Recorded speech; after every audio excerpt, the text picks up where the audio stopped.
If Nwakigo tells your story, begin digging your grave. That's what the villagers whispered, just loud enough for the wind to carry it, never to her face. She sat beneath the ancient baobab at the edge of Umwofia, lips darkened with kola nut, voice sharp as the harmattan wind.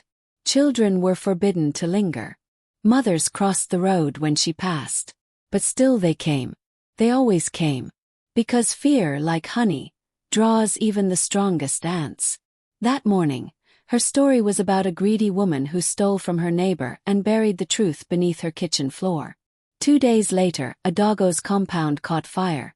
The same Adago who once called Nwakigo a fatherless witch in public. Coincidence? No one dared ask. Not since the market woman who mocked her lost her voice. Not since the chief's wife who refused her palm wine miscarried twins. Nwakigo's voice was no longer just a gift. It was a weapon, and she used it well. She lived alone by the river, where frogs croaked warnings at night and the trees bent slightly when she passed. Her mother had died mad. Her father had vanished. Nwakigo had only her words, and those words had power. No man had ever touched her. Not since she told a story about a cheating husband who bled from his ears. Her suitor's ears bled that night. He fled at dawn. So they feared her. They respected her. But no one loved her. And Nwakigo had made peace with that. At least until the stranger arrived. And didn't flinch when she spoke. He just smiled. And the winds that once obeyed her paused. He arrived on a Tuesday, the kind of day when chickens wouldn't lay, and the clouds hung low like gossip yet to be spoken. Dust on his sandals. Laughter in his eyes. They said his name was Obiora, a traveler from across the great hills of Ndem. Said he was a trader, a healer, maybe even a spy. But Nwakigo saw none of that. She only saw one thing. He didn't bow. When he passed her by the stream, he smiled. Not out of politeness or pity, but something far more dangerous. Recognition. She had been stirring herbs, speaking a soft curse over a neighbor's daughter who had poured ashes near her doorstep. Obiora stepped right into the smoke of her words. And nothing happened. No limp, no cough, not even a sneeze. Her tongue tingled in confusion. The next day he stood beneath her tree, the baobab of fear, waiting with the villagers as she cleared her throat to begin another tale. As always, her voice dropped into silence like a stone in a still pond. And then she said, "There once was a man too proud to bow, who wore confidence like a crown, but forgot that pride always drowns." The crowd hissed. Some stepped away from him. But Obiora, he clapped. "Lovely ending," he said, smiling up at her. "But I'm still here." And Nwakigo, for the first time in years, forgot the next line of her story. Every evening he returned. Obiora, the stranger who did not fear her, sat beneath the baobab tree like he belonged to it. He brought roasted groundnuts, kola nuts, once even fresh palm wine. But most dangerously, he brought attention. "Why are you here?" she finally asked, her voice sharp like cut bamboo. "To listen," he said. "Your stories, they taste like fire. I want to know if they can also warm." Nwakigo narrowed her eyes. No man had ever asked to know her truth. They feared her tales, her curses, her tongue. But Obiora listened as though her voice was music, not madness. He tried again. That night, she told a story about a traveler who tried to seduce a witch, only to wake up blind. The villagers gasped. Obiora smiled. The next morning, his eyes still shone clear. She told another, this time of a man whose heart stopped after eating from a woman he mocked. She watched him closely when she offered him her roasted yam. He bit, followed, winked, still standing. Nwakigo's hands began to tremble. Her voice, once feared by kings and spirits, was silent before this man. She stopped telling stories for 3 days. In that silence, Obiora came closer. He brought stories of his own, wild tales of a childhood spent chasing lizards and lightning, of his sister who danced with masquerades, of a dream where he saw her, long before he ever arrived in Umwofia. And Wakigo, the woman whose words ruined lives, found herself laughing. But deep inside her fear grew. Because if her voice no longer controlled fate, what else had she lost? And worse, what was she beginning to feel? There was a story clawing at her throat. It rose each time Obiora sat too close. Each time he called her name like it was something soft, not feared, not cursed, just wanted. But she swallowed it back again and again. Because she knew, the moment she told it, it would become.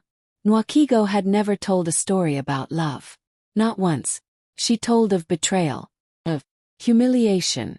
Her voice carved scars into those who wronged her. Her stories were revenge, not romance. Her tongue was a blade, not a bomb. But now, Obiora touched her wrist by the riverside. And she did not pull away. "I want to know you," he said one night, as moonlight painted her compound silver. "The real you. Not the woman the village fears." She turned sharply.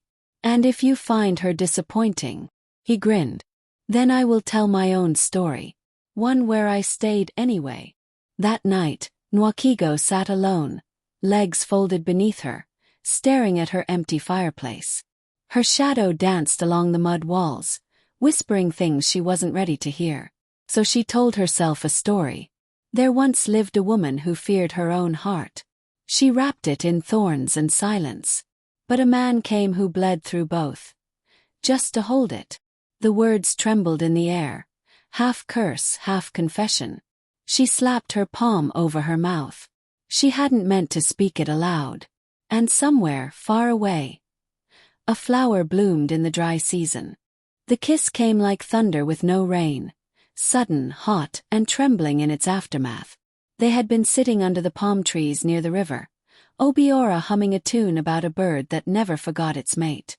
The wind was soft, the moon was shy, and Wakigo had just laughed. That alone was dangerous enough. But then he leaned in, slowly, no force, no spell, just breath and longing. And when their lips met, the earth didn't split. The sky didn't scream. Instead, her knees weakened. Her pulse betrayed her. And Nwakigo, the feared tongue of Umwofia, moaned. She pulled back, startled by her own softness. "You should go," she whispered, voice shaken. "Should I?" he asked, not moving. "Yes," she lied. But he didn't. That night, in the quiet of her hut, Nwakigo did what she had never done. She told a story not of pain, but of hope. There once lived a woman whose lips were cursed. Everything she kissed turned to sorrow. Until she kissed a man who wasn't afraid of breaking. She spoke it gently, not to the village, but to the fire. And something shifted. At dawn, the barren woman next door, who hadn't bled in 6 years, ran through the compound screaming joy. She was with child. The same woman Nwakigo had once pitied, but never cursed. Nwakigo froze. Her words had brought life, not death. Could it be that love had rewritten the rules? She ran outside barefoot, heart thudding. And there he was, Biora, waiting by the baobab, smiling, always smiling. But this time so was she. It began with a whisper, as all dangerous truths do. "The king's spy is here," a drunken hunter slurred by the palm wine stall. "Sent to watch her. To see if the tales are real." Nwakigo's chest tightened. She turned sharply, heart drumming like war. The hunter didn't know she was behind him. But the name he said next cracked her spirit in half. Obiora.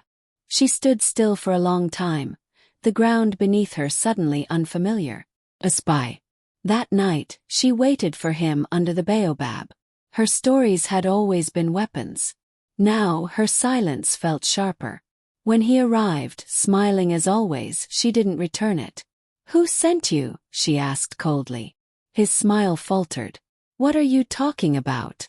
"You know exactly what I'm talking about." His silence was her answer. Biora sighed. "I didn't come to hurt you. Yes, I was sent by the king of Ndem. To observe. To report. But I stopped sending letters the day I met you." "Lies," she spat. "All lies. Every look. Every touch." He reached for her but she stepped back. And just like that, the old Nwakigo returned. That night, her voice broke the sky. There once lived a man who wore love like a mask. Until the woman he deceived cursed his name with the storm. And the wind never let him rest again. Rain fell that night, not gentle, vengeful. By morning Obiora was gone. Gone like thunder after it cracks your roof. And though the storm ended, her hut felt colder. 'Cause she knew. She hadn't just cursed a man. She had cursed her own heart. The village said the storm carried him away. Nwakigo feared it carried away more than that. It carried her one chance at love. For days she did not speak. Not a single story. Not even a whisper. Her tongue, once feared across 7 clans, lay still like a river that had forgotten how to flow. But guilt has its own voice. And it speaks. Even when you don't.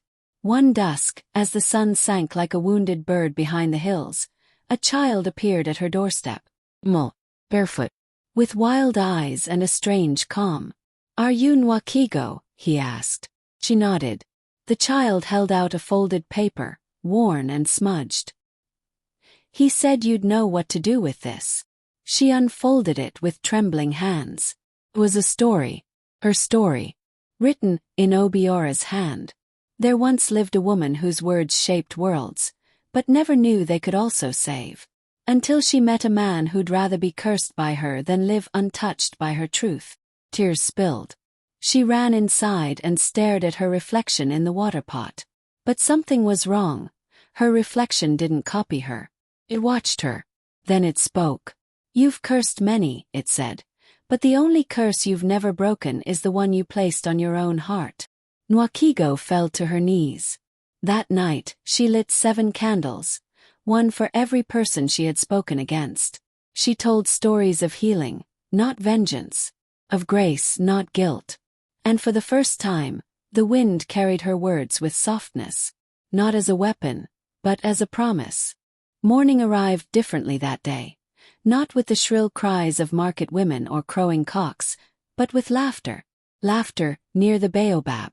Nwakigo stepped outside, barefoot and breathless. He was there. Biora. Leaning against the tree like no storm had ever swallowed him. Hair damp, clothes torn but alive. His eyes still smiling.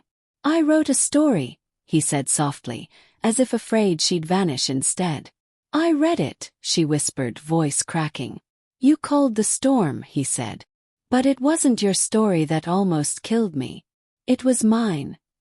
For pretending I wasn't falling in love with you." She stepped closer, tears brimming. "I broke you," she said. "No," he replied. "You spoke me into becoming." She touched his cheek. He didn't flinch.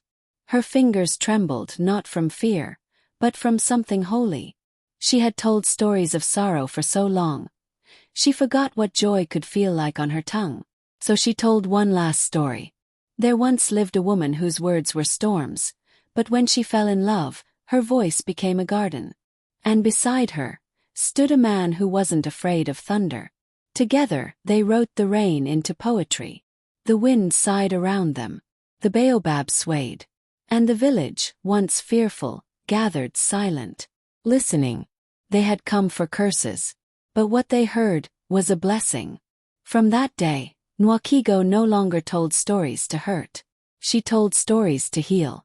And at her side, always, was the man who taught her that love rewrites everything.